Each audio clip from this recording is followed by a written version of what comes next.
नमस्कार दोस्तों, पिछले लेक्चर में हमने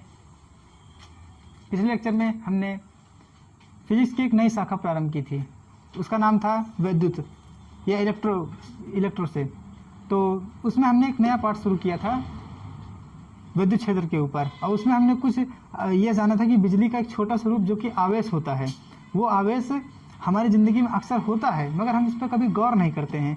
और हमने कल थोड़ा सा गौर किया, थोड़ा सा ध्यान दिया, तो उसके बाद हमको ये मालूम पड़ा कि हमारी ज़िंदगी में अब तक था मगर अब तक मगर उस पर ध्यान न देने की वजह से उसका एहसास नहीं मिल पा रहा था। कल हमने उसका थोड़ा सा एहसास लिया, थोड़ा सा उसकी फीलिंग आई कि हाँ भाई वो होता है। आज हम कुछ और उसके बारे में जानेंगे। कल तक हमने पढ़ा कि फिजिक्स में ये आवेश कैसे होता है, किसी वस्तु को आवेशित किया कैसे जाता है। उसकी 3 विधियाँ पढ़ी थी, जैसे कि सबसे पहली विधि घिस करके किसी वस्तु को आवेशित किया जा सकता है। दूसरा विधि पढ़ी थी कि उस वस्तु को किसी दूसरी आवेशित वस्तु से संपर्क करा करके, टच करा करके या स्पर्श करा करके उसका आवेशन किया जा सकता है, माने उसे चार्ज किया जा सकता है। तीसरा तरीका समझा था हमने प्रेरण के द्वारा, इंडक्शन के द्वारा। प्रेरण माने उसका एक तरीके से कह सकते हैं हौसला बढ़ा करके, मगर इसमें टच नहीं कराया जाता है, हल्का सा ही थोड़ी सी दूरी रखी जाती है दोनों के बीच में, एक हल्का सा गैप रखा जाता है। जिस तरह आज इतने समय कहा जा रहा है 2 गज दूरी है जरूरी, उसी तरह ये प्रेरण में भी 2 चालक अगर हैं तो 2 चालक का मतलब होता है कोई ऐसी वस्तु जिसके अंदर आवेश रह सके, या कह सकते हो उसके माध्यम से आवेश आ जा सके। चालन के लिए जिस चीज़ में चालन हो सकता है उसी को कह देंगे हम यहाँ पर चालक। तो चालक में वही इस तरह ये 2 चालक हैं, इन 2 चालकों में थोड़ा सा दूरी रहनी चाहिए। वो 2 गज जरूरी नहीं है, थोड़ा सा दूरी होनी चाहिए, और एक में आवेश होना चाहिए और दूसरे में कोई आवेश नहीं है तो भी चलेगा। तो इस तरह से हम यहाँ पर आवेशन को समझ सकते हैं। आवेश किसी वस्तु को किस तरह से आवेश दिया जा सकता है समझ सकते हैं। कल हमने कुछ प्रयोग करके, एक प्रयोग छोटा सा करके देखा था, उसमें हमने 3 प्रयोग किए थे। वैसे कि 3 प्रयोग ये किए थे, ध्यान हो तो। एक मजबूत आधार से लटकाई गई थी 2 रॉड, जो कि कांच की रॉड थी, कांच की छड़ थी, मगर कांच की छड़ होने के बावजूद भी इसे पहले रेशम से रगड़ा गया था। तो रेशम से रगड़ने पर दोनों क्या हो गई थी, धनावेशित। और धनावेशित होने की वजह से ये एक दूसरे को धक्का दे रही थी, धकेल रही थी, मतलब ऐसे हैं तो ऐसे कर रही थी, मतलब ये इतने पर स्वतंत्रता पूर्वक माने एकदम खुल करके टंगी हुई थी, बड़े आराम से मतलब टंगी हुई थी, मगर ये एक दूसरे को धकेल रही थी। दूसरा प्रयोग करके देखा गया था जिसमें कि दृढ़ आधार से, माने एक मजबूत आधार से, दृढ़ आधार का मतलब होता है एक मजबूत आधार से 2 छड़ इस बार और टंगी थी, मगर इस बार वो 2 छड़ें एबोनाइट या आबनूस की थी, एबोनाइट आबनूस की।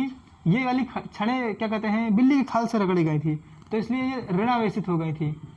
हमने ये भी कल समझा था कि ऋणावेश का मतलब होता है कि उस वस्तु में ऋणावेश का मतलब होता है कि उस वस्तु में नए इलेक्ट्रॉन आ गए हैं, और इस धनावेश का मतलब होता है कि इस वस्तु में इलेक्ट्रॉन इसमें से निकल गए हैं।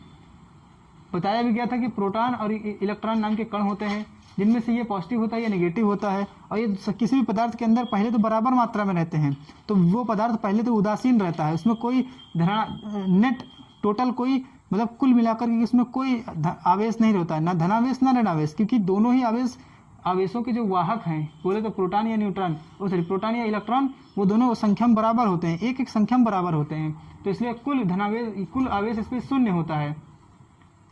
मगर इसमें या जब इनको रगड़ा जाता है तो इसलिए इस पर धनावेश आता है, इस पर ऋणावेश आता है, और इसमें क्या होता है कि इलेक्ट्रॉन इसमें वैसे तो कम पड़ जाते हैं, और इसमें इलेक्ट्रॉन बढ़ जाते हैं, तो इसकी वजह से ऋणावेशित होती है, ये धनावेशित होती है। ऐसा कुछ हमने समझा था, और ये भी समझा था कि एक तीसरा प्रयोग करके हमने देखा था जिसमें कि हमने पाया था कि अगर कोई दृढ़ आधार हो और उसमें धागे से एक कांच की छड़ रेशम से रगड़ करके कांच की छड़ को लटकाया जाए, और उसके बगल में ही अगर आबनूस की छड़ को बिल्ली की खाल से रगड़ के क्या कहते हैं टांग दिया जाए, तो ये होता है कि दोनों छड़ें एक दूसरे को हल्का हल्का आकर्षित करती हैं, तो इससे मालूम पड़ा था कि आवेश दो तरह का होता है, एक धनावेश का, एक ऋणावेश का।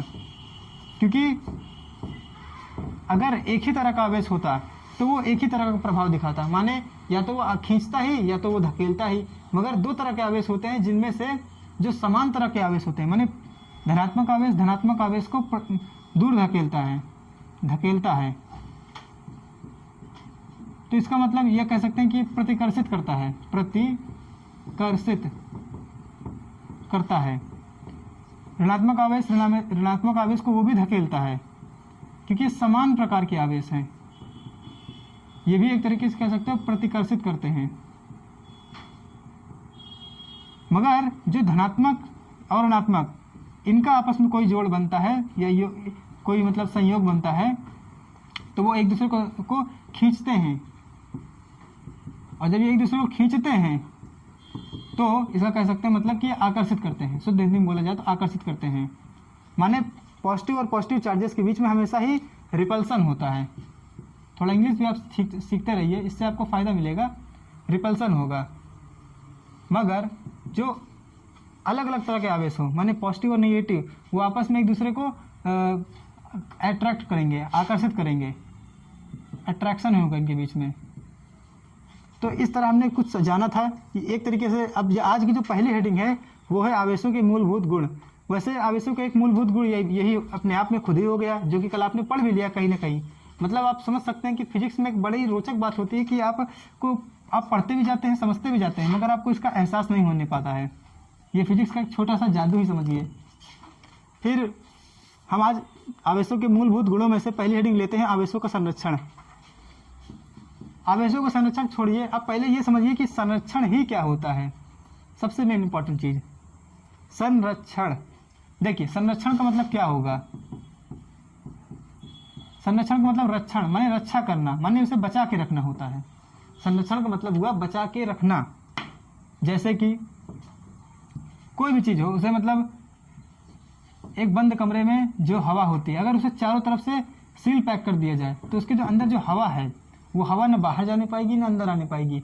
तो इसे कह सकते हैं कि वो हवा यहाँ पर बचा करके रखी गई है। नहीं समझ पाए? जैसे कि एक ड्रम हुआ, वो ड्रम में पानी जितना है, मान लीजिए 100 लीटर पानी उसमें भरा गया है।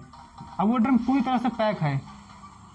अगर वो ड्रम पूरी तरह से पैक है तो क्या होगा, माने पूरी तरह से पैक होने का मतलब है नीचे से भी, अगल बगल से भी और ऊपर से भी। तो आप समझ सकते हैं कि चाहे उस ड्रम को चाहे जितनी देर तक उसको रखा रह जाए, चाहे वो उसे 1 साल रखो, 10 साल रखो या 100 साल रख लो, तब भी उसका पानी कम ज़्यादा नहीं होगा, क्योंकि उसके अंदर का पानी जो है न बाहर निकलने पा रहा है न नया पानी उसके अंदर जाने पा रहा है।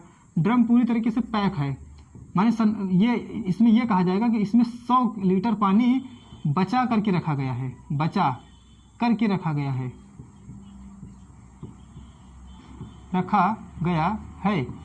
इसका मतलब कह सकते हो और अच्छी भाषा में संरक्षित करके रखा गया है। तो अब आपको कहीं ना कहीं मतलब अंडरस्टैंडिंग डेवलप हो रही होगी दिमाग में कि क्या मतलब होता है ये संरक्षण करने का। संरक्षण करने का मतलब अगर आप समझ गए हो तो बहुत अच्छी बात है। अब हम आवेशों के संरक्षण को समझते हैं, इसी एग्जाम्पल के थ्रू समझते हैं। जैसे कि पहले एग्जाम्पल में लिया गया कि हवा को चारों तरफ से बंद कर दिया गया है, चार दीवारी में या पूरे किसी कमरे में अच्छे से, मगर कमरे में तो नहीं हो पाता है। ये ऐसा हो जाता है अगर आपको करना हो हवा को संरक्षित, तो उसके लिए एक तरीका होता है, कांच का कमरा होता है, पूरा कमरा कांच का, उसकी दीवारें भी कांच की, उसकी छत भी कांच की, और फर्श को पहले तो मजबूती से रखा गया मगर उसके ऊपर कांच बिछाया गया, ताकि कांच और कांच के बीच में जो जॉइंट हैं वो उन जॉइंट में भी कांच के माध्यम उन जॉइंटों में भी हवा बाहर निकलने न पाए, इसके लिए बहुत ही अच्छे से इसको मतलब क्या कह सकते हैं जोड़ा गया, एक कांच की दीवार को दूसरी कांच की दीवार से। तो इस तरह से कहीं मतलब असली ज़िंदगी में किया जाता है हवा को संरक्षित, पूरी तरीके से पैक ऐसा किया जाता है। तो यहाँ पर आता है कि आपने जिस तरह हवा को संरक्षित किया गया, हवा के परमाणुओं को संरक्षित किया गया, उस तरह आवेश का संरक्षण इस तरह से होता है कि एक मतलब ये माना जाता है कि एक निकाय समझते हैं आप? नहीं समझते होंगे, चलिए कोई बात नहीं। निकाय का जो इस वर्ड की शुद्ध हिंदी होती है, इंग्लिश वर्ड होता है सिस्टम और उसका शुद्ध हिंदी होती है निकाय।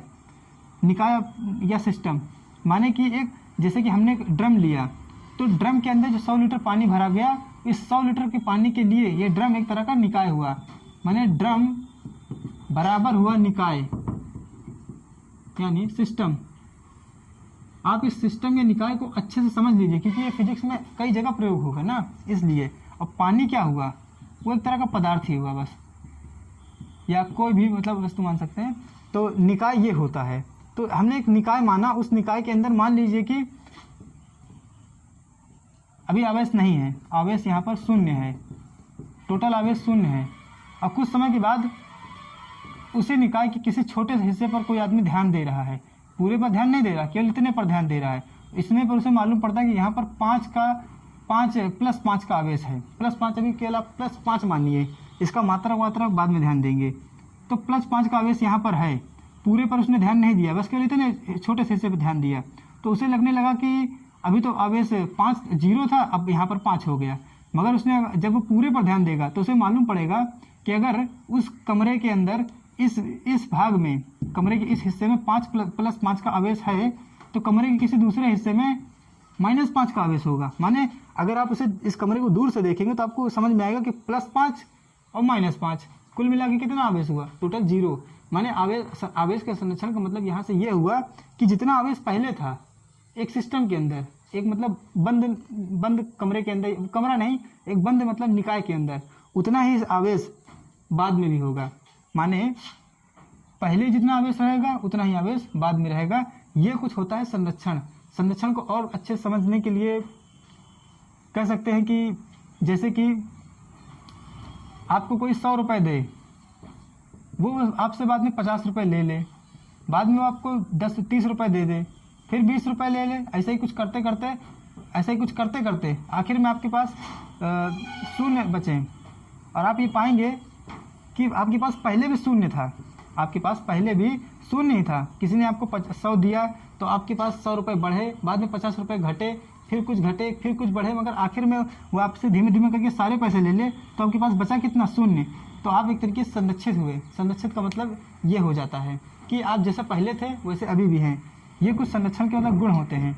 और संरक्षण का क्या मतलब होता है ये तो बता दिया गया कि जैसा इसको बचा करके रखना, जो है उसे बचा करके रखना, ना वो बढ़ने पाए ना वो घटने पाए, वो होता है संरक्षण। माने संरक्षण की इंग्लिश एक तरीके से कांस्टेंट भी आप समझ सकते हैं।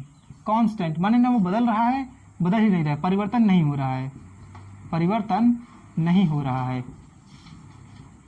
वही होता है संरक्षण का मतलब। तो आवेश के संरक्षण का क्या मतलब हो सकता है, इसको समझते हैं। यहाँ पर हम यहाँ ले रहे हैं पूरा, अब अभी तक हमने आवेश संरक्षण को समझा, अब हम समझेंगे पूरा आवेश के संरक्षण को। आवेश का संरक्षण देखिए,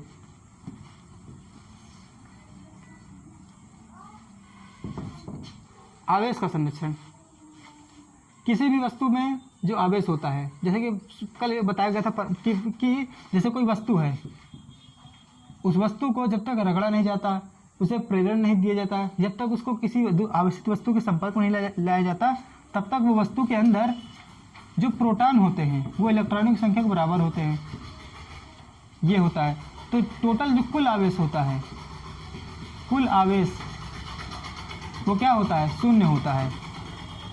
मगर जब उस वस्तु को बाहर से कुछ आवेश दिया जाता है, तभी उस पर कुछ नेट आवेश या कुल आवेश कुछ चढ़ता है। कुछ समझ में आया? जैसे कि बाहर से कुछ आवेश देने का मतलब है कि उसे चाहे चालन द्वारा, चालन मतलब आप समझ गए होंगे कि किसी आवेशित वस्तु से टच कराया जाए, किसी आवेशित वस्तु से टच कराया जाए, वो आवेश चाहे उसका धनात्मक हो चाहे ऋणात्मक हो, जब उसका इससे संपर्क कराया जाएगा तार के द्वारा या किसी ऐसा ही संपर्क करा दिया जाए, टच करा दिया जाए, तो फिर तब जाके इस पर कुछ आवेश चढ़ेगा, कुछ आवेश इसमें आएगा, या फिर इसमें से कुछ मतलब कुछ इलेक्ट्रॉन आएंगे या इससे कुछ इलेक्ट्रॉन जाएंगे।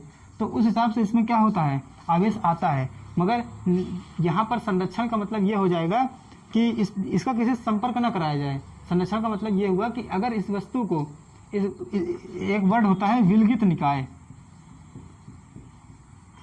विलगित निकाय, विलगित का मतलब होता है विलगित माने अलग, एकदम सबसे अलग। इसे इंग्लिश में कहते हैं आइसोलेटेड। आपने कोरोना के टाइम पे सुना भी होगा, आइसोलेट कर लीजिए, आइसोलेशन कर लीजिए। उसका मतलब ये होता है कि किसी से भी मिलना जुलना या किसी से भी संपर्क बंद कर दीजिए। एक कमरा है, उसमें कोई है तो वो है। अब उसका इस आदमी का किसी से कोई संपर्क नहीं किया जाएगा, न ये किसी को देखेगा, न सुनेगा, न इससे कुछ बात करेगा, उसे ही कहते हैं विलगित निकाय। हाँ, इस कमरे को कहा जाएगा विलगित निकाय। तो इस विलगित निकाय में, किसी भी दिए गए विलगित निकाय में किसी उस वस्तु का जो आवेश होता है वो सदैव संरक्षित होता है, यही आवेश का संरक्षण होता है। जैसे कि यहाँ पे ये मुद्दे वाली बात नहीं रहती है कि जैसे कोई वस्तु है उसमें प्रोटॉन और इलेक्ट्रॉन की संख्या बराबर है तो वो फिर उस वस्तु का आवेश शून्य ही होगा। जरूरी है कि शून्य हो, उसके अंदर आवेश चाहे जितना हो। जैसे कि अब मान लीजिए उसका आवेश 10 है, अभी के लिए मात्रक ना लीजिए, बस केवल आप समझने के लिए केवल 10 उसका मतलब आवेश मान लीजिए। तो अगर उसे आवेश बाहर से दिया ना जाए या उसका आवेश लिया ना जाए तो उस वस्तु का आवेश हमेशा 10 ही रहेगा, चाहे आप उसके मतलब उस पूरे मतलब कमरे का, या कह सकते हो पूरे मतलब इस निकाय का जो वो क्या कहते हैं आवेश होगा, वो चाहे आप छोटे छोटे हिस्से मत देखिए, सभी हिस्सों को मिला दीजिए। जैसे कि एक एग्जाम्पल में अभी लिया गया था कि यहाँ पर 5 कूलम आवेश दिख रहा था और यहाँ पे -5 कूलम आवेश दिख रहा था, मगर टोटल आवेश शून्य ही था। तो इसीलिए अगर आप मानना चाहें कि टोटल इस कमरे में आवेश पहले से ही 10 कूलम है, तो अगर आप इसको पूरे तरीके से बंद कर देते हैं, माने पैक कर देते हैं, ना इसमें से कुछ बाहर निकलने पाए ना इसमें कुछ जाने पाए, तो यहाँ पर इसका आवेश टोटल आवेश कुल आवेश 10 ही रहेगा। ऐसा भी हो सकता है कि आप यहाँ पर 15 कूलम आवेश पाएँ और यहाँ पर -5 का आवेश पाएँ, टोटल फिर भी मिलाकर के कुल मिला के 10 ही होगा। ये है आवेश के संरक्षण का फंडा पूरा। आपको ये समझ में आ गया होगा, मुझे ऐसी आशा है। अब होता है कि विद्युत आवेशों की योज्यता। अब देखिए योज्यता का क्या मतलब होता है। आप अगर हिंदी या किसी वर्ड की सेंस को समझ जाएंगे तो उसके हेडिंग को काफ़ी कुछ समझ चुके होंगे। आवेशों की योज्यता से पहले समझिए योज्यता क्या होती है। इसका मतलब होता है एडिशन,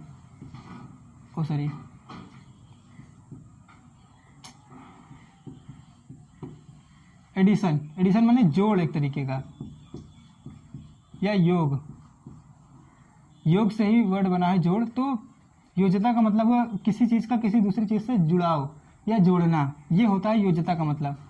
तो आवेशों में भी योज्यता होती है, मतलब कि जैसे कोई वस्तु है उस पर पहले से ही 10 का आवेश है, +10 का आवेश है, उसको बाद में किसी दूसरी वस्तु से के माध्यम से कितना आवेश दिया गया, -5 या प्लस का 2 मान लीजिए, ऐसा कुछ आवेश दिया गया। पहले मान लीजिए कि प्लस का 2 आवेश और दिया गया, तो अब इसका आवेश टोटल हो जाएगा +10।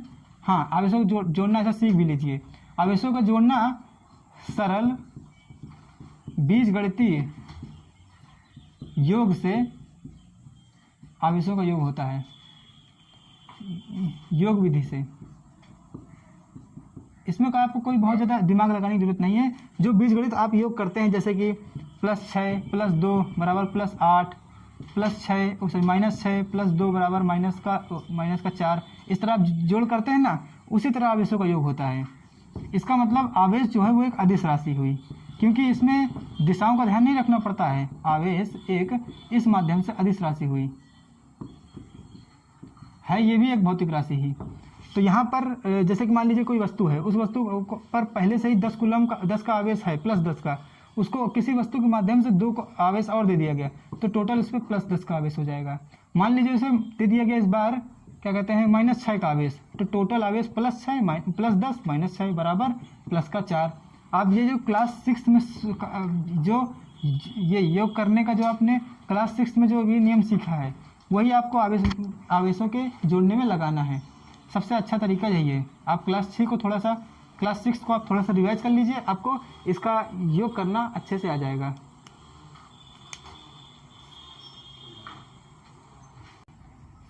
तो चलिए दोस्तों, आगे इसको और समझते हैं।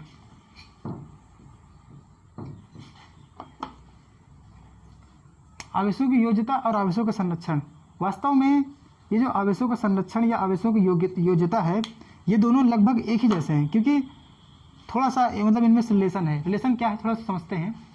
देखिए, योज्यता में भी और संरक्षण में भी एक थोड़ा सा चीज़ देखने को मिल रही है कि आवेश एक सटीक नियम पर चलते हुए काम करता है। मतलब जैसे कि आप रुपया पैसा जोड़ते हैं, आवेश कुछ उसी तरह से होता है। जैसे कि आप रुपया पैसा जोड़ते हैं। रुपया पैसा जोड़ने में ऐसा नहीं होता कि 1 रुपये कहीं से आपने गलत जोड़ा तो वास्तव में वो बढ़ जाए। मतलब कि जैसे आपने जोड़ किया 5 रुपये धन 5 रुपये, गलती से आप 11 जोड़ बैठे, तो असलियत में ऐसा कभी नहीं होता है कि 5 रुपये का सिक्का आपने दिया किसी को और 5 रुपये का एक और सिक्का दिया तो आपको 11 रुपये की वस्तु मिल जाएगी, नहीं मिलेगी। माने आप गलती अपनी तरफ से कर बैठ सकते हैं, मगर ये दुनिया, ये जो फिजिक्स है या जो गणित है वो गलतियाँ नहीं करते हैं। माने आपकी गलती को ये सपोर्ट नहीं करते हैं। आपको अगर चलना है तो आपको फिजिक्स के हिसाब से चलना पड़ेगा, फिजिक्स आपके हिसाब से नहीं चलने वाली। वो कहते नहीं कि समय के हिसाब से चलना पड़ता है, समय के हिसाब से चलना पड़ता है, समय आपके हिसाब से नहीं चलता है।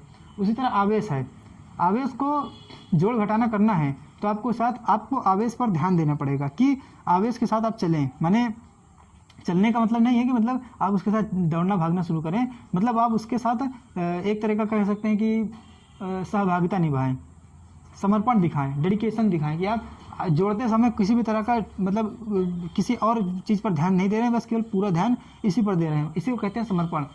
संरक्षण में ये कहा गया था कि वस्तु है, उस वस्तु को ना बाहर से कुछ दिया जा रहा है ना उससे कुछ लिया जा रहा है, तो उस वस्तु में जो भी आवेश है वो वस्तु का आवेश वही रहेगा, बदलने नहीं पाएगा। इस तरह से आवेश संरक्षित रहता है।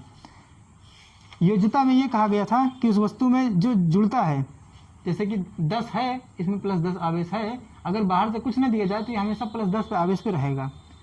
वस्तु है, अगर उस पर +10 आवेश है, बाहर से कुछ आवेश दे दिया जाए या इसमें से ही कुछ आवेश निकाल लिया जाए तो उसका आवेश बदल जाएगा।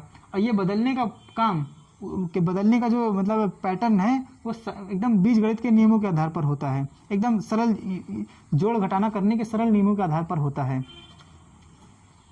उसी को मतलब ये जो सटीकता इसके अंदर है, आवेश के अंदर जो सटीकता है, उस सटीकता के आधार पर ही उसका आवेश का संरक्षण भी होता है और उसकी योज्यता भी होती है, माने उसका जोड़ भी होता है। जोड़ तो आप समझते होंगे कि हाँ सटीकता है तो भाई जोड़ तो होता है, मगर ये संरक्षण में सटीकता कहाँ है। ऐसे है कि जैसे मान लीजिए अभी आपको एक एग्जाम्पल ने आपने देखा था कि जैसे कोई वस्तु है, निकाय है, निकाय में टोटल आवेश +10 है। आपको मालूम है कि चाहे जितने साल हो जाए, अगर इसमें से आवेश में लिया जाए ना इसको दिया जाए तो ये 10 कूलम 10 के आवेश पर ही रहेगा, +10 के आवेश पर ही रहेगा। अगर कोई व्यक्ति, अब देखिए +10 का आवेश का ये मतलब नहीं होता कि केवल इसके इतने से हिस्से में +10 आवेश रहेगा, इस हिस्से में भी कुछ आवेश हो सकता है, इस हिस्से में भी कुछ आवेश हो सकता है, इस हिस्से में भी कुछ आवेश हो सकता है, इसके बाद छोटे छोटे किसी भी हिस्से में थोड़ा थोड़ा आवेश हो सकता है, मगर सबको मिला करके जो आवेश होगा वो होगा +10 आवेश। सबको मिला करके कुल आवेश कहा जाता है। निकाय का कुल आवेश कहने का मतलब होता है निकाय के छोटे छोटे हिस्से में जो भी आवेश है वो आवेश सब मिल करके +10 का आवेश होगा। इसी में गलती हम लोग कर बैठते हैं कई बार कि जैसे किसी ने ध्यान दिया कि इतने छोटे से हिस्से में प्लस का 15 आवेश है, इतने छोटे से हिस्से में माइनस का 3 आवेश है, इस हिस्से में माइनस का 1 आवेश है और इस हिस्से में माइनस का 1 आवेश है। तो अगर हम इतने पर ध्यान ना दें तो हमें लगता है कि यार इसमें तो कह रहे हैं कि निकाय का कुल आवेश 10 है, निकाय का कुल आवेश 10 है, कहा जा रहा है कि निकाय का कुल आवेश 10 है, मगर यहाँ तो यार इस हिस्से में 15 आवेश है, इस हिस्से में तो निकाय का कुल आवेश +15 है। तो ये कैसे हो सकता है भाई, जब टोटल आवेश 10 है तो ये इस हिस्से में 15 आवेश कैसे हो सकता है। टोटल आवेश में यहाँ पर टोटल 15 आवेश कैसे, मतलब यहाँ जैसे कि टोटल आवेश कुल आवेश 10 है तो यहाँ पर केवल 15 आवेश कैसे हो सकता है। 15 तो वैसे भी 10 से ज़्यादा हुआ और कुल आवेश तो पहले से कम है। तो यहाँ पर आपको ध्यान देना होगा कि यहाँ पर निकाय का कुल आवेश कहा जा रहा है, माने सिर्फ आपको एक हिस्से पर गौर नहीं करना है, सभी हिस्सों पर गौर करना है। और जब आप इन सभी हिस्सों को जोड़ेंगे, देखिए जब आप इन सभी हिस्सों को जोड़ेंगे, पहला हिस्सा, दूसरा हिस्सा, तीसरा हिस्सा और चौथा हिस्सा आपने जोड़ा तो आपने पाया प्लस का 15 आवेश, फिर आपने पाया माइनस का 3 आवेश, प्लस आपने पाया माइनस का 1 आवेश और फिर आपने पाया माइनस का 1 आवेश। टोटल जुड़ा -3 -1 -1, तो यह हुआ माइनस का 5 और इधर हुआ प्लस का 15 और आपने फिर पाया कि ये तो टोटल या आखिर में टोटल आ गया 10 ही आवेश, +10 ही आवेश आया। माने आवेशों के संरक्षण में कहीं ना कहीं ये सब करने पर आवेशों की योज्यता छुपी हुई है। तो इस प्रकार आवेश के ये दो गुण एक दूसरे से कितना अच्छा इंटर रिलेट हुए, इंटर रिलेट हुए, अंदर ही अंदर ये आपस में रिलेशन रख रहे हैं। और इस चीज़ को आपको थोड़ा सा ध्यान दे के समझना होगा भाइयों। अगर आपको समझ में आया हो ये बात तो कृपया कमेंट बॉक्स में बताइएगा ज़रूर। ये एक बहुत ही अच्छी बात थी जो अभी तक छुपी रह गई आपकी नज़रों से। तो आपने ये दो नियम को कहीं ना कहीं एक दूसरे से रिलेशन भी समझा और उनको अलग अलग तरीके से भी समझा। अब इसके बाद आवेश का तीसरा गुण होता है आवेश का क्वांटीकरण। आवेश के संरक्षण में और भी जैसे क्या कह सकते हैं कि गुण होते हैं, जैसे कि अगर किसी वस्तु में शून्य आवेश है, आवेश शून्य है, तो आप समझते हैं कि उस वस्तु का अगर कुल आवेश शून्य है तो किसी हिस्से में कुछ आवेश हो भी सकता है, किसी दूसरे हिस्से में कुछ और भी आवेश हो सकता है, मगर टोटल मिला करके शून्य है। कहने का मतलब ये होता है, आपको ये समझ में आ गया होगा। मगर ये शून्य आवेश जब भी आवेश पैदा करता है, माने अगर जैसे कि एक न्यूट्रॉन का आवेश होता है शून्य,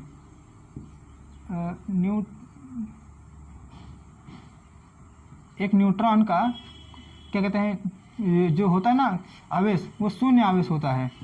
मगर ये बदल जाता है एक प्रोटॉन में और एक इलेक्ट्रॉन में, सॉरी एक पॉजिट्रॉन में और एक इलेक्ट्रॉन में। पॉजिट्रॉन का आवेश +1 ई होता है, +1, यहाँ पे ई लगाओ चिन्ह लगाओ, और यहाँ पर जबकि इसका होता है -e, यहाँ पे ये भी परिमाण में 1 ही होता है।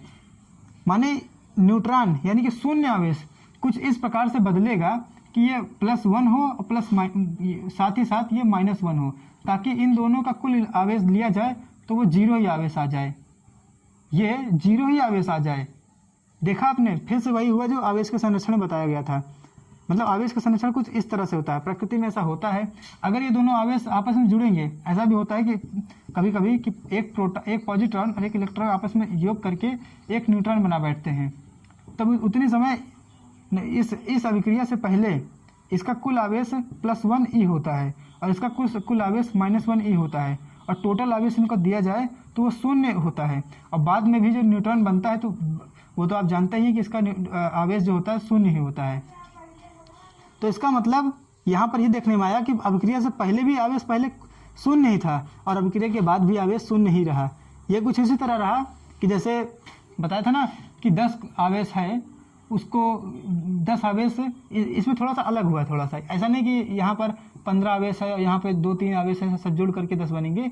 यहाँ जबकि ये हुआ है कि पहले कुछ आवेश था मगर वो बदला, तो इस प्रकार से बदला कि बदलने के बावजूद भी जो अलग अलग आवेश हैं उनको आपस में जोड़ने पर वही आवेश है जो पहले था। इसमें भी कुछ वैसा ही हुआ कि इस बदलाव से पहले, परिवर्तन से पहले, या कह सकते हो अभिक्रिया से, रिएक्शन, न्यूक्लियर रिएक्शन से या रिएक्शन से पहले इनका जो आवेश था, टोटल आवेश जो था वो बाद में ही वही रहा। इस तरह कुछ होता है, इसे कहते हैं युग्म उत्पादन। इस अभिक्रिया को एक तरीके से नाम दिया गया युग्म उत्पादन।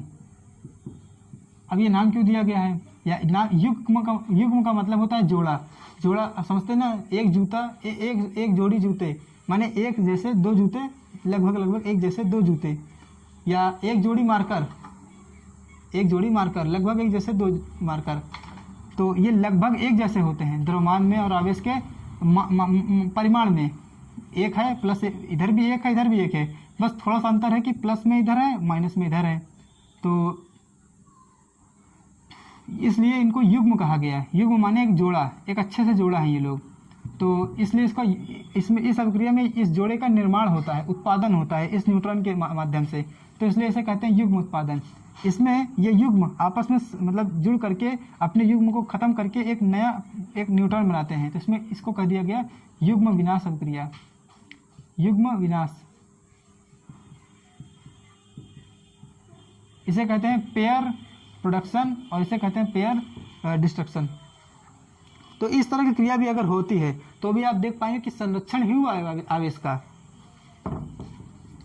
तो आगे आप समझते हैं आवेश के क्वांटीकरण को, कि आवेश का क्वांटीकरण क्या होता है। क्वांटीकरण, अब देखिए कितना मतलब नया शब्द आया। आपने संरक्षण शब्द को समझा, आपने कि पहले आवेश के संरक्षण को समझने से पहले संरक्षण शब्द को समझा, आवेश के योज्यता को समझने से पहले आपने केवल योज्यता शब्द को समझा। इस बार भी हम लोग आवेश के क्वांटीकरण से पहले आवेश के केवल क्वांटीकरण को समझेंगे। क्वांटीकरण क्या होता है भाई, क्वांटीकरण क्या होता है? देखिए क्वांटीकरण जो शब्द बना है वो क्वांटा शब्द से बना है, सॉरी क्वांटा। क्वांटा क्या है, क्वांटा क्या है अभी समझाता हूँ। एक बहुत ही अच्छी चीज़ है, उससे आप बहुत जल्दी समझ जाएंगे क्वांटा क्या होता है। रुकिए लेके आता हूँ।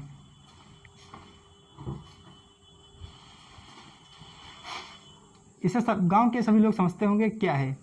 यह है एक ईंटा, सभी को मालूम है। क्वांटा को समझने के लिए आप ईंट का उदाहरण लीजिए। ईंट इंग्लिश में ब्रिक बोलते हैं, ब्रिक। जिस तरह एक ईंट दूसरे ईंट के बराबर होती है, मतलब लगभग बराबर होती है, एक ईंट जैसी सैकड़ों ईंटें होती हैं, वो सब मिल करके एक जैसा कुछ बनाती, मतलब मिल करके कुछ बनाती हैं। ईंटें आपस में मिल करके कुछ बनाती हैं, दीवार या कुछ भी, जो भी वो बनाना चाहें, मतलब जो भी हम बनाना चाहें उससे ईंटों से बना लेते हैं। मगर ईंटें होती कैसी हैं? लगभग एक जैसी, लगभग एक जैसी। मगर क्या ऐसा हो सकता है कि कोई दीवार बनाई तो जाए मगर ईंटों से नहीं, ईंटों से नहीं, बल्कि ईंटों से भी कोई और दूसरी चीज़ से, मतलब ईंटों से छोटी चीज़ से, ऐसा नहीं होने दिखता है। मतलब कि जो दीवार बनेगी या कोई भी संरचना बनेगी वो किसी न किसी छोटी ऐसी एक, मतलब कह सकते हो यूनिट, यूनिट या हिंदी में बोले तो इकाई से बनेगी। इकाई मतलब होता ही है कि एक जैसी चीज़ से बनेगी। इसको आप और अच्छे समझ सकते हैं, जैसे कि किसी के हाथ में, किसी के हाथ में 10 गिनती के 10 सिक्के हैं, किसके? एक एक रुपए के, एक एक रुपए के 10 सिक्के हैं। तो उसे क्या कहा जाता है कि मेरे हाथ में 10 रुपए हैं। वो ये नहीं कहता कि मेरे हाथ में 10 रुपए, एक एक रुपए के 10 सिक्के हैं, वो बोलता है कि मेरे हाथ में 10 रुपए हैं। अब वैसे तो इसके पास 10 रुपए का एक सिक्का भी हो सकता है, एक सिक्का टोटल 10 रुपए का भी हो सकता है, तो भी वो कहेगा कि हाँ मेरे पास 10 रुपए हैं। क्योंकि जो वो कहता है कि मेरे पास टोटल इतना है, टोटल इतना रुपया है, वो वास्तव में इसके परिमाण को बताता है, टोटल कुल परिमाण को बताता है। मगर वो ये नहीं बताता कि मेरे पास है एक एक रुपए के 10 सिक्के हैं। यहाँ पर जो एक एक रुपया है, कहने का सेंस ये बैठता है कहीं ना कहीं कि जो 10 रुपया बनता है, 10 रुपया जो बनता है वो एक एक रुपया के 10 बार समायोजन से बनता है। ऐसा आपने कहीं विमा में भी देखा होगा कि जैसे कोई लंबाई है, जैसे कोई लंबाई है, नापने पर वो अगर आ गई 4 मीटर, तो यहाँ पर वास्तव में आप ये ना देखिए इसको अभी के लिए कि ये 4 मीटर है, बल्कि आप ये देखिए कि जो मीटर है, जो मीटर की इतनी छोटी सी, वैसे वास्तव में इतनी होती है, उसको आप यहाँ पर इतना मान लीजिए, पैमाने के आधार पर इतना है, वो मीटर की दूरी, 1 मीटर की दूरी इसमें 4 बार समाई हुई है। माने जब 1 मीटर की लंबाई 4 बार आपस में जुड़ेगी, 1 मीटर की 4 लंबी लंबी रस्सियाँ आपस में जुड़ेंगी तो 4 मीटर की एक लंबी रस्सी बनेगी।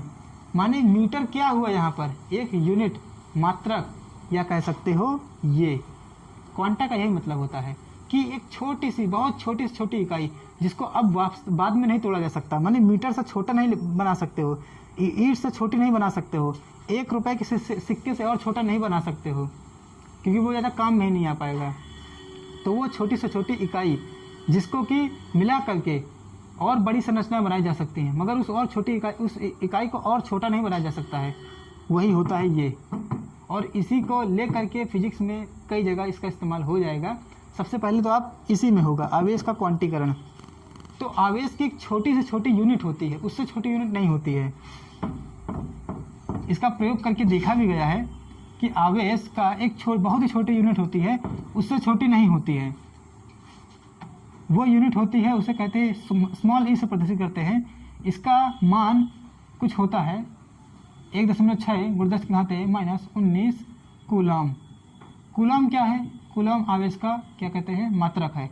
मगर कूलम के बारे में आगे नेक्स्ट लेक्चर में कूलम के नियम में पढ़ेंगे बहुत ही विस्तार से, अच्छे से। तो अभी बस केवल इसको मात्रक ले लीजिए। इससे पहले के उदाहरण में मैंने कहा था कि इसके आवेश को बस केवल मात्रक के रूप में लीजिए, आवेश का मात्रक मत ध्यान दीजिए, इसको आप न ध्यान दीजिए, इसका अभी आप बाद में उपयोग समझेंगे बाद में। अभी केवल इस संख्या पर ध्यान दीजिए। जो भी आवेश प्रकृति में मौजूद है, माने जैसे किसी बैटरी को चार्ज किया जाता है बैटरियों में अभी आपको मैं समझाता हूँ, जैसे कि किसी मोबाइल में लिखा रहता है कि 6000 mAh। तो यहाँ पर होता ये है कि m का यहाँ मतलब होता है मिली माने 10⁻³ आपको ये सब समझ आता है कि नहीं, कि मिली मतलब क्या होता है, डेका मतलब क्या होता है। ये सब ना आता हो तो कृपया कमेंट बॉक्स में बताइएगा, ताकि हम लोग आपको इससे रिलेटेड कुछ वीडियोस बना के या कुछ चीज़ें बना करके आपको बता सकें। इसके ऊपर थोड़ा सा एक छोटा सा क्लिप दिया जाएगा अगर ज़रूरत पड़ी तो, अगर आप लोग बताएंगे तो।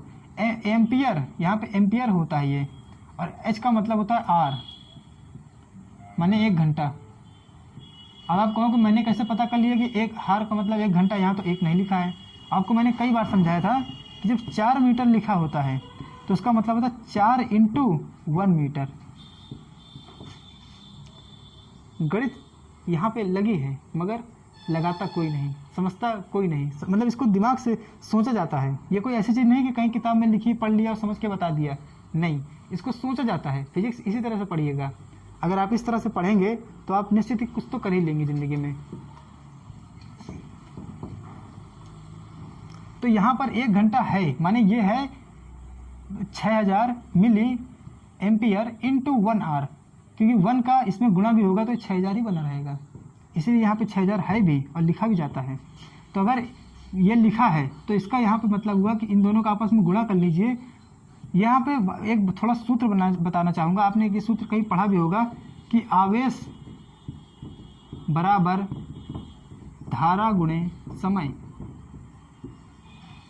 तो जो धारा होती है उसका मात्रक एम्पियर ले लेते हैं, और जो समय है उसको यहाँ पे आवर में लेते हैं। जब सेकंड में तोड़ेंगे तो 3600 सेकंड बन जाएगा। तो यहाँ पर करना क्या है कि 6000 गुणे इतना गुणे 1 इतना, इसको तोड़ने के लिए 3600 सेकंड डाला, और अब 6000 ये पूरा कट जाएगा, 6 × 3600 ये आपस में ये सेकंड में टूट गया, क्योंकि आर था 1 घंटा था, 1 घंटे को तोड़ा गया सेकंडों में तो ये सेकंड में टूट गया। ए इंटू एम्पियर इंटू सेकेंड, और एम्पियर इंटू सेकेंड जब टूटा तो ये 216 इतना कूलम, माने उस बैटरी में इतना आवेश संरक्षित किया जा सकता है, ये इसका मतलब होता है। अगर बैटरी में इतना लिखा है, वैसे इतने सोचिएगा, इतने आवेश की बैटरी आपके मोबाइल में मिलती होगी किसी मोबाइल में, तो ये उसका मतलब होता है। यहाँ पर एक बात देखिएगा, यहाँ पर आपको लग रहा होगा कि कूलम की सबसे छोटी यूनिट 1 कूलम होनी चाहिए। हाँ, कूलम की छोटी यूनिट 1 कूलम होनी चाहिए, मगर जो आवेश की सबसे छोटी यूनिट होगी वो 1 कूलम से भी छोटी ये होगी, 1 कूलम से भी बहुत छोटी, 10⁻⁻19 होगी। यहाँ पे यही बताना चाहता हूँ कि जो जैसे दीवार होती है, दीवार को आप चाहे जितना तोड़ो आखिर में वो ईंटों में टूट जाएगी। ईंटें सबसे छोटी जो मतलब मात्रा निकल के आएगी वो ईंटों में होगी। जैसे कि आज के टाइम पर 2000 रुपये का, 500 रुपये का, या पहले के टाइम पर 1000 रुपये का क्या चलता था, नोट, उसकी जो सबसे छोटी जो रूप होता था वो 1 रुपये का होता था। 1 रुपये छोटा नहीं चलता था। पहले के ज़माने में 1 पैसे का भी चलता था, क्या सिक्का, 1 रुपये का नोट और सिक्का आज भी चलते हैं, वैसे नोट तो नहीं। जो 1 रुपया है वो सबसे क्या है, छोटी यूनिट है। तो 1 रुपया को के मतलब 1 रुपये के बहुत सारे 1 रुपये आपस में मिल करके 1000 का क्या बना सकते थे पहले, नोट। आज के टाइम पर 1 रुपये के 500 इकाइयाँ मिल करके, 500 बार ऐसी इकाइयाँ मिल करके 500 रुपये बनाते हैं। उसी तरह बहुत सारे ईंटें मिल करके दीवार बनाते हैं। उसी तरह ये जो इतना आवेश है, इतना छोटा सा आवेश, वैसे बहुत कम होता है, ये आवेश मिल करके चाहे वो 1 कूलम आवेश बना ले, चाहे वो इतना बड़ा आवेश बना ले, तो ये जो इतनी छोटी यूनिट होती है यही वास्तव में असली ज़िंदगी में बड़े बड़े आवेश को बनाती है। मगर सबसे छोटी यूनिट ये होती है। इससे और छोटी यूनिट प्रकृति में अभी तक पाई नहीं गई है। हाँ, वैसे नई खोजें होती रहती हैं जिसमें कि इन इलेक्ट्रॉन, प्रोटॉन या न्यूट्रॉन से भी छोटे कण क्वार्क खोजे गए हैं, जिनके आवेश 2/3 या 1/3 ऐसे कुछ होते हैं। तो यहाँ पर ये जो 1/3 या 2/3 आया, माने इससे भी छोटा, इस चीज़ से भी छोटा, वो वास्तव में ये प्रदर्शित कर गया कि कहीं ना कहीं इससे भी प्रकृति में छोटा आवेश होता है, मगर उसको आप एक अपवाद के रूप में ले लीजिएगा, उसको आप बहुत गौर ना कीजिए तो भी चलेगा। उसके अलावा प्रकृति में जहाँ भी आवेश का क्या कहते हैं कुछ भी इनरोलमेंट होता है, उसमें ये आवेश का क्वांटीकरण के रूप में ई का जो आवेश का जो छोटी यूनिट होती है वो इतनी ही होती है, इसी से काम चल जाता है। माने वो एक एक्सेप्शन में लेना ही पर्याप्त रहेगा। यहाँ पे कूलम नहीं लिखा क्योंकि अभी आपको कूलम के बारे में नहीं पता है, अभी आप बस केवल इसकी मात्रा से ध्यान रखिए। तो यहाँ पर आपने एक बात समझी कि इतने छोटे से आवेश से ही, इतना छोटा आवेश ही बार बार जुड़ जुड़ करके कितनी बार भी जुड़ सकता है, ये करोड़ों बार, ये मतलब 10 की घात 19 है, तो अगर इसे 1.6 कूलम का आवेश बनाना होगा, इसको कूलम ले ही लीजिए, अगर 1.6 कूलम का आवेश बनाना होगा तो उसके लिए आपको 10 की घात 19 ऐसे वाले 10 की घात गिनती में 19 कूलम को मतलब क्या कहते हैं आवेशों को लेना पड़ेगा। वैसे ये एक इलेक्ट्रॉन पर भी होने वाला आवेश है, एक इलेक्ट्रॉन पर इतना ही आवेश होता है, एक पॉजिट्रॉन पर भी इतना ही आवेश होता है, एक प्रोटॉन पर भी इतना ही आवेश होता है। तो आप कह सकते हैं कि अगर आपको इतना आवेश चाहिए तो आपको गिनती के 10 की घात 19 इलेक्ट्रॉनों को लाने पड़ेंगे, 10 की घात 19 इलेक्ट्रॉनों को लाने पड़ेगा ताकि इतना आवेश बन पाए। वैसे इलेक्ट्रॉन छोटे होते हैं, इतनी आवेश हो भी सकते हैं, ऐसी कोई बड़ी बात नहीं है। ऐसा कहने का मतलब ये है कि यहाँ पर आपने एक दिमाग से कुछ आपको समझ में आ रहा है, कुछ सेंस दिमाग काम कर रहा होगा कि इतने इलेक्ट्रॉनों के जुड़ने से ही इतना बन रहा है। तो क्वांटीकरण समझाना क्या चाहता है, आवेश का क्वांटीकरण को क्वांटीकरण आपने समझ लिया होगा, तो आवेश का क्वांटीकरण क्या समझाना चाहता है, वो ये समझाना चाहता है कि कोई भी आवेश होगा उसका सबसे छोटा से छोटा रूप इसका मतलब वो आवेश जो होगा, जैसे ये आवेश है, वो इसका कोई ना कोई पूर्ण गुणज होगा, पूर्ण गुणित रूप होगा, परफेक्ट मल्टीपल माने कि उसका ही कहीं ना कहीं कोई संख्या से उसको मल्टीप्लाई करके इतना बड़ा आवेश बना लिया गया होगा। जैसे कि 1 कूलम आवेश लाना है, तो 1 कूलम आवेश लाने के लिए आपको कुछ नहीं तो ऐसा करना पड़ेगा कि इतना गुणे इतना, ऐसा कर लीजिए, और इसको हल करने पर जो आए उतने सारे इलेक्ट्रॉनों को लाना पड़ेगा। इस तरह से 1 कूलम का आवेश आ पाएगा। तो यहाँ पर ये जो संख्या आएगी, जैसे कि हल करने पर 18, यहाँ पर क्या आ सकता है 10 की घात 18 गुणे 6.6 कुछ आएगा, 6.25 शायद आएगा, वो सॉरी 6.125 आएगा। तो इतना जो आएगा 6.125 या जैसा भी जो भी आए वो कैलकुलेशन करके देख लीजिएगा। तो ये जो आएगा ये पूर्ण एक मतलब एक बड़ा सा नंबर है, जिसको मतलब किया जाएगा तो एक पूर्ण कह सकते हैं परफेक्ट मतलब मल्टीपल है, मतलब एक पूर्णांक, सबसे अच्छा वर्ड हुआ पूर्णांक। तो यहाँ पर आवेश का क्वांटीकरण ये समझाना चाहता है कि कोई भी आवेश प्रकृति में मौजूद हो वो इस दिए इतने छोटे इतने आवेश का ही कोई ना कोई पूर्णांक गुणज का रूप होता है, उसका ही कोई पूर्णांक ही रूप होता है। मतलब इसके पूर्णांक से इस अंक में गुणा कर दीजिए, इस संख्या में गुणा कर दीजिए, इतने आवेश में गुणा कर देंगे तो आपको कोई भी आवेश मतलब मिल सकता है लगभग जैसा भी आप चाहें। तो यही होता है आवेश का क्वांटीकरण।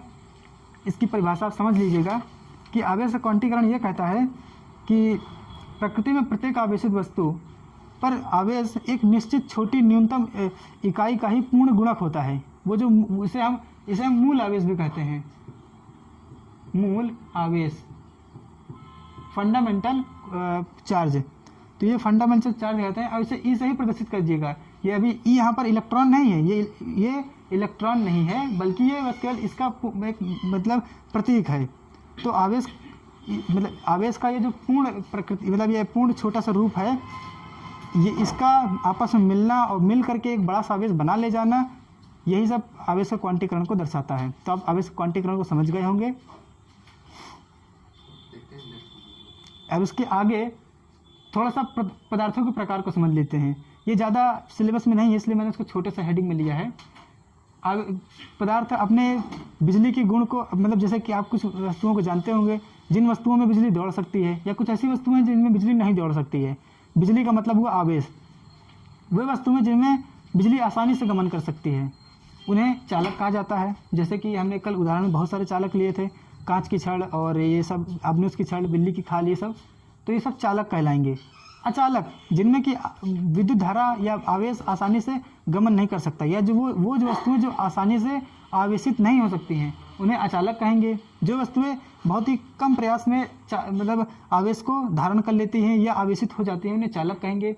वे वस्तुएं जिनमें वास्तव में होता यह है कि उनके परमाणुओं में नाभिक के चारों ओर इलेक्ट्रॉन बहुत ही दृढ़ता से बंधे होते हैं, मगर जब उन पे मतलब आवेशित करने का बहुत प्रयास किया जाता है, तो वो उनके मतलब सरफेस पर, उनके मतलब क्या कहते हैं, जो क्षेत्रफल होता है उस पर थोड़ा थोड़ा वो क्या कहते हैं, प्रेरण की वजह से आवेशित हो जाते हैं, मगर नेट आवेश शून्य नहीं रहता है। तो उस तरह की वस्तुएं, उस तरह के पदार्थों को परावैद्युत कहते हैं। और जो आखिरी बचे हुए अर्धचालक, इन अर्धचालकों की जो आवेश धारण करने की क्षमता होती है, आवेश को मतलब ये धारण करने के बाद आवेश को गमन करने के लिए जो रास्ता प्रदान करते हैं, या ये जो इनकी जो चालकता होती है वो चालक से कम होती है और अचालक से ज़्यादा होती है, तो ये अर्धचालक कहलाते हैं। इसी तरह की कुछ चीज़ें हैं, और आप इनके उदाहरण भी जानना चाहें तो जितने भी धातुएं होती हैं वो सभी चालक होती हैं। पानी, लोहा, ये सब चालक हैं। अचालक के रूप में जैसे कि आपको उदाहरण देना चाहूँगा, चमड़ा, गंधक, बेकेलाइट या ये मार्कर, प्लास्टिक, ये सभी मतलब अचालक होते हैं।